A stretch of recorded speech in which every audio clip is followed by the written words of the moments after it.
Hello, sir. Welcome to the Education Conclave. Sir, I want to ask you what is there any serious need to have the employment-oriented education from the recent years of education for the students? Yeah. See, in recent year, if you see, there is a big gap in industry and academia. So, to bridge that gap, it is very much required that the skill has to be imposed to all the students or at school level as well as in higher education level. Because today, when industry is looking to a candidate, it is more of value addition by an individual to the organization. It's not only about a particular domain knowledge, it's about skill. So all industry are looking for skillful people who can add value to themselves as well as to the industry. So if you ask me, in today's scenario and next coming 5-10 years, since technology is an upgradation phase, so it is very much required that a school need for skill development. More and more work has to be done. So, what are the technologies that have been adopted by your institution in the recent times? See, in coming years, UGC, AICT and Ministry of HRD has given a lot of direction in terms of technological upgradation. So they are more into robotics, then artificial intelligence, then database, then cloud computing. So a lot of more new technology will be emerging, and the idea is that with the current pace of education, all the new technology also need to be adopted and accepted by all the school community, college community and postgraduate education as a whole, so that it has to be overall development.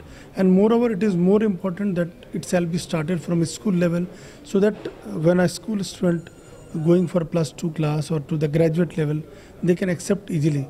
Because if you see today's reform, in a school level hardly there is a use of technology, and they face a big challenge because there is a big gap when from 10 or 10+2 they are simply going to the university level, and there they see lot of laboratory, lot of technological uses in books and practical training.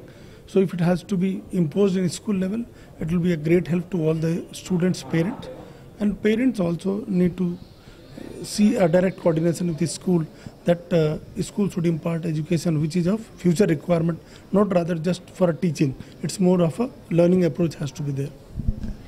So how do you encourage creativity and innovation in your institutions? Yes. See, as far as Maharishi Markandeshwar University is concerned, we always believe in that student learning has to be more of creative thinking, innovation, and that is only possible through proper mentoring process. So what we have done, we have created a mentoring process where for every over every 10 students there is a mentor who always guided them for personal development, their academic domain and industry requirement domain as well. So that is very much important that we should encourage and engage a student. Now it has to be more a student engage activity rather than a teaching strategy or a teaching protocol.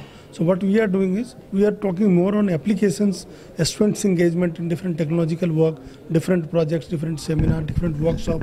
Like Elets is conducting one of the workshops where they are involving different school teachers, university, colleges. Because I believe this is one of the platform when we are getting a lot of learning, and every school should take lesson from this and try to inculcate these lessons into practicality, not just to attend the seminar and clear it off. That's one of the very main, I believe, the purpose of Elets is there. I am very thankful to Elets that they have called Maharishi Markandeshwar University to be a part of this seminar, because this is a platform where I believe people from all across the country are coming, and there are a lot of learning which can be proposed or can be imposed in school domain and college domain as well. So one last question I would like to ask you: how do you rate life skills on a scale of 1 to 10? See, I'll take you one step forward. See, life skill is a process which you are learned through character. See, normally if you see, the discrimination of character or the imposition of character comes at 3 life. One is from your birth, one which you learn from your society, and the third, very important, which you learn from your school, college and your outer domain and the friend circle. So I believe the life skill can only be possible if students are engaged in different activity. Not only about teaching, it has to be a corporate skill, it's about a behavioral skill, because in our Vedic time, if you see the Indian education system, pro this Western we have adopted, it was a Vedic where there was a submission of overall development of a student, not only a teaching development, it was overall development where a student was given training on different aspects, life skill, behavioral skill, corporate skill, teaching skill was different than learning skill, practical exposure and other things. So if you see in a larger interest of the country like us, it is important that a student should have overall development rather than only restricted to the teaching and learning knowledge. Thank you so much for your time, sir. Thank you so much.